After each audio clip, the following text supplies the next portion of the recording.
Әйел ана, бауырынан түледік, бар жолына қоймаймыз ба гүлегіп. Ана көрегендігінің теңдесі жоқ.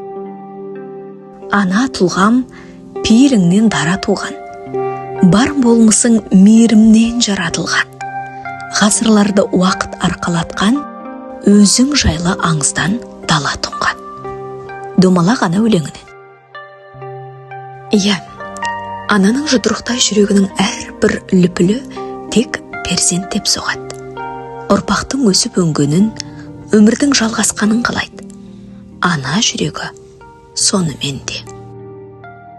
Атаңның иықтысы бол, анаңның сүйіктісі бол. Халқыңа қадірі артқан, мәртебесі биік кісі бол. Әйел қызметкер де, қайраткер де болуға міндетті шығар. Алайда, ең алдымен ана болуы тиіс. Перзенттер аналарды гауһардан да артық безендіреді. Мен сурет салуды таудың бұлағынан, қойдың құлағынан, ешкінің мүйізінен, анамның оюынан үйрендім. Адамдар әрқашан өз аналарының перзенттері. Ана болмаса, ақын да, батыр да болмайды. Әйелдер адамды бесігімен баулайды. Өмірдің іргетасы солардың қолымен қаланады. Әйел, ана, бір қолымен бала тербетсе, бір қолымен әлемді тербетеді. Ат биеден, алып анадан. Адал адам отанын сүйет, адал ақ жүрекке отан анасындай. Отанның дегенін істеу қуаныш, мақтаныш. Ата тұрып ұл сөйлесе ер жеткені болар. Ана тұрып қыз сөйлесе бой жеткені болар. Анамыздың ақ сүтімен бойымызға дарыған тілімізді ұмыту, бүкіл ата бабамызды, тарихымызды ұмыту.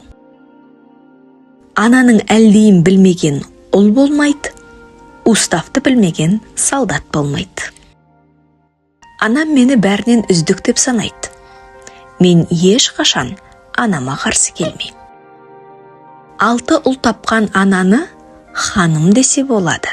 Сыйласа білген адамды жаным десе болады. Анаң жақсы, қызың жақсы, әйеліңе не болған? Ана тапқан ұлымен ардақты, саудагер тапқан полымен салмақты. Әлемнің сұлулары татымайды, анамның күліп тұрған бейнесіне. Ананың баласына ұрсуы май. Ата-ананың қадірін білмеген, халық қадірін білмес. Әкенің қамқорлығы таудан биік, ананың махаббаты теңізден терең. Ұстаз анаңдай ұлы. Ең жақсы дос ана. Ол ешқашан жамандық тілемейді.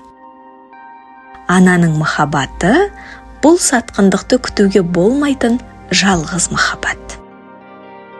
Әйелдің 2 аты болған кезде шынымен бақытты. Біреуі сүйікті, екіншісі ана. Мен шаршалаңға шыққан сайын анам қатты қиналады. Жұрт оны үйренген шығар деп ойлайды. Жоқ. Ол әлі күнге дейін мен жұқтырықтасқан кезде алаңдап отырады. Анадан өнеге көрмеген қыз жаман, атадан өнеге алмаған ұл жаман. Қыз ақылды ескермес, ана үлгісін көрмесе. Ұл жарылқап ас бермес, әке үлгісін көрмесе. Ананың хақы Құдайдың хақы. Ұл ақылды хош көрмес, ата үлгісін көрмесе. Қыз жартып ас бермес, ана үлгісін көрмесе. Қызы анадан үйренбеген өнеге алмас, ол атадан үйренбей сапар шекпес. Нәзіктік атаулының жиынтығы ананың алақаны. Сондықтан да ол сәби үшін ең жылы. Қымбатты тыңдарман, ана туралы топтамамыз осымен тәмам. Ұнап жатса аналарыңызға жіберіп қойыңыздар. Лайк басып комментарий қалдыруды ұмытпаңыздар. Келесі кездескенше аман сау болыңыздар.